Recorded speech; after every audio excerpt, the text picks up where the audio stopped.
Hey guys, I'm an Indian and I am on a journey to learn more about Indonesia. And this particular video, was a suggestion from a subscriber, which is surprising because I literally have two subscribers at the time of recording this video. I just have two subscribers, and I don't know how, but I finally got a suggestion for a video. And since I have so little subscribers and almost no comments, I am going to react to almost any video you suggest in the comments. So make sure to let me know which videos I should react to. So yeah, this video is called Indonesia Explained, and it is from a channel called Countries Explained. The link to the original video will be in the description box below. Make sure to support the original video as well. But now let's check out this video. While not overlooking the love-hate relationship with numerous volcanoes and having over 700 languages, the most mind-bending 700 fact about languages. Like, India also has a lot of languages, but 700 is also very crazy. Indonesia is just how much it is unknown and overlooked, as this country located in Asia is to be found near the top of both the size and the population charts globally. This is surprising. Sorry for going back. Like, I'm from India, as I said at the start of this video. Look at India and look at Indonesia. I thought Indonesia had a lot of islands, but I did not know that it was this massive. Like, look at Australia. Everybody knows that Australia is huge. And Indonesia, even though it is divided into a lot of islands, it looks massive. Located in Asia is to be found near the top of both the size and the population charts globally. I mean, it's ranked 4th on the most populous countries list, behind the United States and ahead of Pakistan, with its 276 million people. Yet we challenge the non-Indonesians watching this to name 3 famous people from the Asian country. Feel free to... Yeah. Even though I made this YouTube channel specifically to learn more about Indonesia, I really know almost nothing about Indonesia, and that was the purpose of making this channel, to improve my knowledge about Indonesia. So yeah, that is crazy. I really don't know any famous people from Indonesia. Write them in the comments, but don't you dare Google it first. And I'm gonna be honest here, before researching this country and not counting their infamous former presidents, I also couldn't name that many, except for one ninja, and more on that later on. However, I did know it was a big country, and Indonesia is a massive land. In fact, it's placed 14th in the world with just about 1.9 million square kilometers, just behind Mexico and ahead of Sudan. And if you think I know enough about Indonesia, but you still haven't caught on to the fact that you've been staring at the map that had several of the major islands removed, well, you're in for a treat. To be frank, I actually think you can be forgiven for not knowing there were some islands missing, as Indonesia is the largest archipelago nation in the world and has over 17,500 islands. The country is located between... Yeah, I recently learned this, and I was mind blown. I always knew by looking at Indonesia on a world map that Indonesia had a lot of islands. But if I were to guess, I would have said it has probably 100, 150 islands. But the numbers are crazy. In the Pacific and the Indian Ocean, but due to its clusterness, Indonesia's size isn't appreciated enough, and I think this is one of the reasons most people wouldn't name Indonesia when asked about a massive country. But if we take this nation and put it over the United States of America, you see it stretches out past its coasts. And if we do the same thing over Europe, it will set out from the western edges of Ireland and spill over to the deserts of Turkmenistan. Again, it's a massive country. Indonesia is also one of the countries considered... This is so pretty. Sorry for going back again. Again, it's a massive country. Indonesia is also... But look at this landscape. It looks amazing. One of the countries considered transcontinental, spanning over both Asia and Oceania, with their western half of the second largest island in the world, New Guinea. Indonesia also shares the 3rd largest island in the world, which is Borneo, while it is the sole sovereign of 3 other islands in the top 15, being Sumatra, Sulawesi and Java. The last of which is particularly mind-blowing, as it is the home to 56% of the Indonesian population. Yeah, that means that this small strip of land holds more people than Japan or even Russia. And that's with the fact that this area is just about 124,000 square kilometers, which isn't even 1% of the total landmass of Russia. You see, the population of this island is so big that if it was a sovereign country, the island of Java would have some of the highest population density in the world, with 1,171 people per square kilometers, ranking in behind the city-states like Monaco and Macau. And all of that even though seemingly other larger Indonesian islands seem like the better fit for a massive population due to larger plains and having far fewer volcanoes. And here is where the love-hate relationship with volcanoes we mentioned comes into play, as the eruptions through ash bring with them minerals that make the lands on Java extremely fertile, that in turn provides the abundance of rice fields required to sustain a large population, like the one in the capital city of Jakarta, which is home to over 10 million people. Now that's more than the entire population of Sweden. On top of this, 5 other cities from the top 15 most populous in Indonesia, which have more than 1 million people, all are adjacent to Jakarta. So it makes more sense to look at the metropolitan area as a whole, which has around... Jakarta is such a pretty city. Not just pretty, it looks ultra modern. I just made a video about Jakarta, and I was stunned by the skyline of Jakarta. It has so many skyscrapers, more than I imagined. 34 million people. No wonder the traffic congestion is infamous, but even causing the city itself to sink. Yes, you heard that right. It is physically sinking, which kind of makes the next crazy sentence a bit more understandable. Indonesia is building a new capital from scratch. You see, this is a project that will cost at least 32 billion US dollars and in the end give birth to Nusantara, or the archipelago in English, on the eastern shore of Borneo. And if you want us to explore a more sinister take on why some countries changed their capitals, perhaps including Indonesia, let us know in the comments and we might do just that. Despite being an island nation, Indonesia does have quite a bit of land borders. About 3.1 thousand kilometers of them are on the island called Borneo, as there's a line of just about 2,000 kilometers with their main rivals Malaysia. On the island New Guinea, there's a divide of 820 kilometers with Papua New Guinea, the only country that has them beat on polyglottism, which, if you don't want to Google the word, means the use of many languages.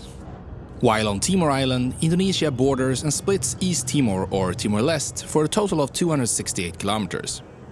Indonesia also has the 3rd largest coastline in the world, although that depends on who and how it's being measured.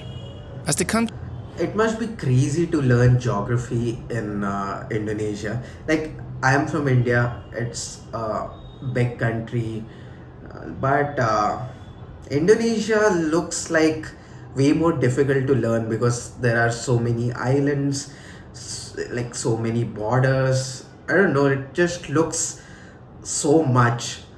Country is divided by the many bodies of salty water, like the Java Sea, Banda Sea, Molucca Sea, and quite a few others. A lot of transit is done by ferries. Going from the easternmost town in Indonesia, Jayapura, to the near westernmost, Banda Aceh, you would have to travel 234 hours and change 5 ferries. But if you're taking on this journey, just watch out so you don't get stranded on some of the 6,000 uninhabited islands.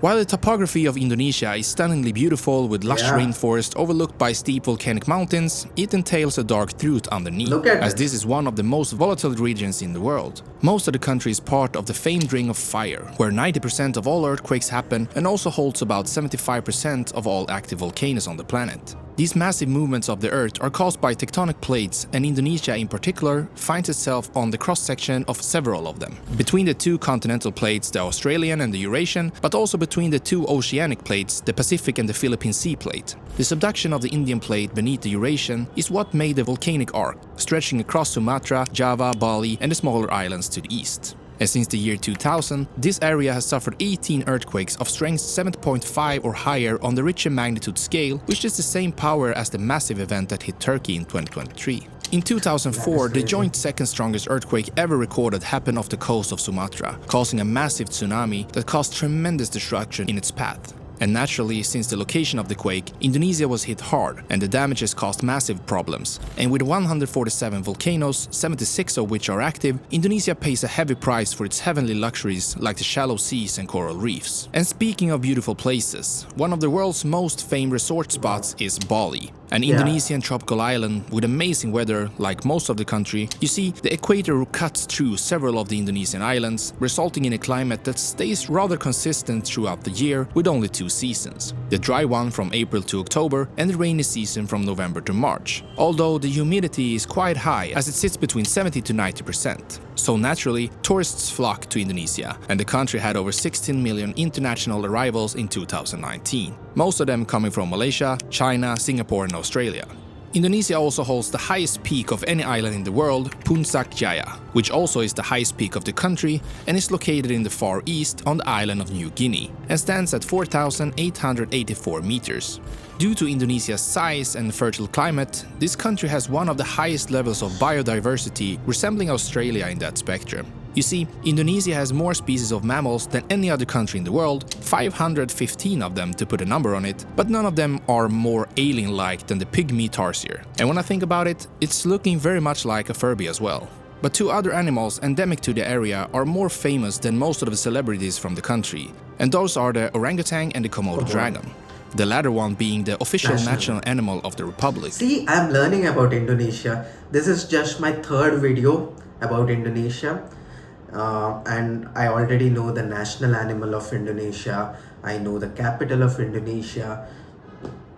That's about it, I guess. No, I know Indonesia has the fourth largest population. I also know that Indonesia has the largest Muslim population. What else? Yeah, I'll slowly learn.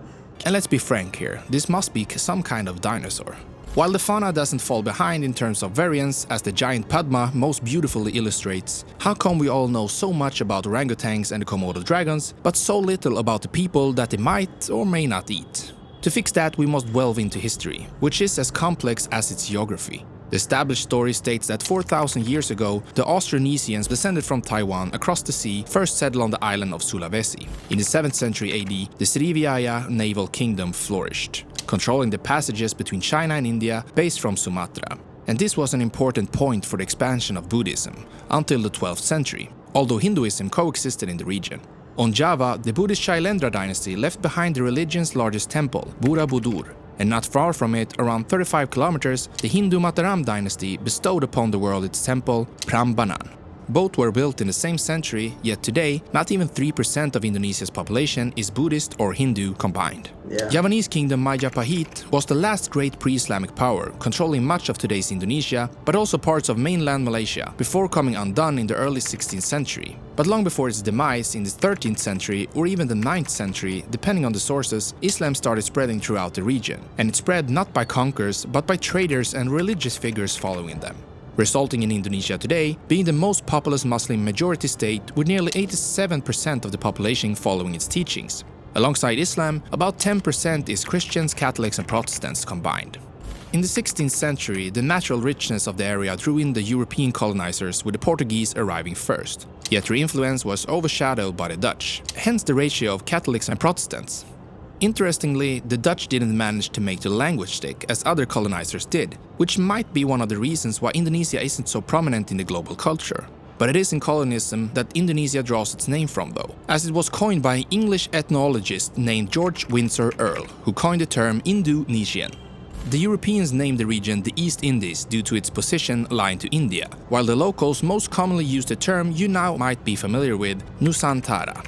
Through its infamous Dutch East India Company, the Dutch ruled over the archipelago despite many rebellions, all until World War II, when the Japanese Empire conquered entire Southeast Asia except Thailand, which we talk about here, but including Indonesia, with support from some of the local nationalists. The Japanese were another menace for the locals, who drained the land and the people of their resources. Luckily, that didn't last long, as in 1945, after Japan's capitulation, the leader of the nationalists, Sukarno, became the first president of Indonesia and served until 19... I also knew this about Sukarno. I don't know why. Maybe I saw it in a video or I already knew about it. I don't know. 1967. The country's sovereignty was recognized only in 1949 after a conflict with the Dutch helped by the Brits, which cost the Europeans around 6,000 lives and the locals somewhere between 25,000 to 100,000. Sukarno now had a massive diverse country to run, all while he was leaning towards socialism in a deeply religious country. And in an event that to this day is shrouded with mystery and theories, in 1965 the army reacted to a coup attempt, blamed the communists for it, and then in merciless purges killed up to 1 million of them. This happened around the same time as the peak of the Cold War, and it's not surprising that many sources claim that the shift was orchestrated by the intelligence agencies of the United States and UK. Major sense. General Suharto took power in 1967 with his ruling party the New Order. In 1975, after Portugal renounced its claim on East Timor, Indonesia invaded a small country with no complaints from the larger powers. Until the 1991 Santa Cruz massacre, when 250 Timorese protesters were killed, which turned the narrative, or started it. Suharto was finished by the economic crisis, and in 1998, after massive riots, his rule ended. East Timor regained its independence in 2002, and since then, Indonesia has improved its stance in the global society, becoming a member of the G20. Yet, as we stated, the country is a micro-universe of its own, and not many people from Indonesia are known globally. I teased you at the start with a ninja I knew of. The person I was thinking of is Raja Ninja Nainggolan, who earned his nickname after the determination to fight after every loose ball. The footballer represented Belgium, but is Indonesian of Batak background from his father's side. Bataks are one of the 1,300 ethnic groups in Indonesia, the most numerous being the Javanese at 42% and Sundanese at 15%, followed by a huge drop-off. And a whole map of Indonesia's ethnic groups could give an anxiety attack even to Europa Universalis players. But at least now the number of 700... Yeah, Indonesia looks more like a continent than a country because it seems just so diverse and yeah, it is so spread out. So yeah, it really does look like a continent with smaller countries in it. The languages isn't that surprising, right? Although it had to be formed through a common language, the Indonesian one. Neither surprising now is the country's motto, unity in diversity. Obviously, we only scratched the surface of this colossal country, and if this video gets the crowd of a typical Jakarta traffic rush, we'll surely take a deeper dive into Indonesia. Clearly, Jakarta has a lot of traffic problems, just like the city I live in, which is Mumbai. But I just wanted to add another fact which I learned in a previous video. Indonesia's currency is rupiah, and I remember that very clearly because India's currency is called the rupee, and we call it in our local language rupiah. So again, similar, we also call it rupiah, you also call it rupiah. So yeah, I will always remember that fact that Indonesian currency is called rupiah.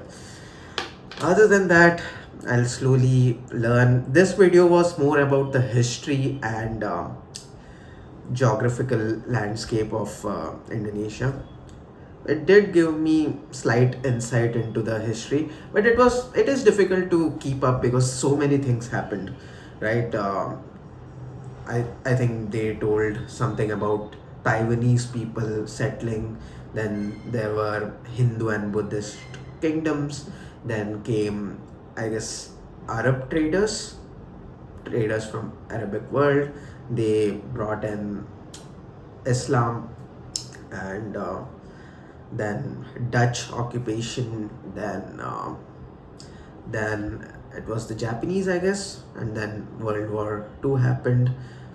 Japan collapsed, and Indonesia eventually gained independence. Then Suvarno, they were the two first earliest presidents or prime ministers.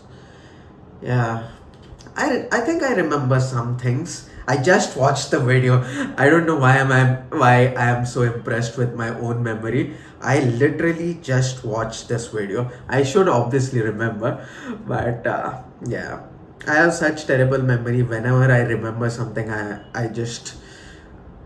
just ecstatic about it. So that's it for this video. Again, make sure to support the original creator. I'll let you have the link to the original video in the description box, and please let me know if you have suggestions for any other video that I should react to about Indonesia in particular. And it is very likely, unless you give me something horrible, I'll probably react to it, because yeah, I have literally no subscribers. I don't get a lot of comments either. So yeah, it would be my pleasure to react to whatever you ask. And yeah, please try to support this channel by subscribing, liking my videos, suggesting videos, and yeah, I'll see you in the next video. Bye bye.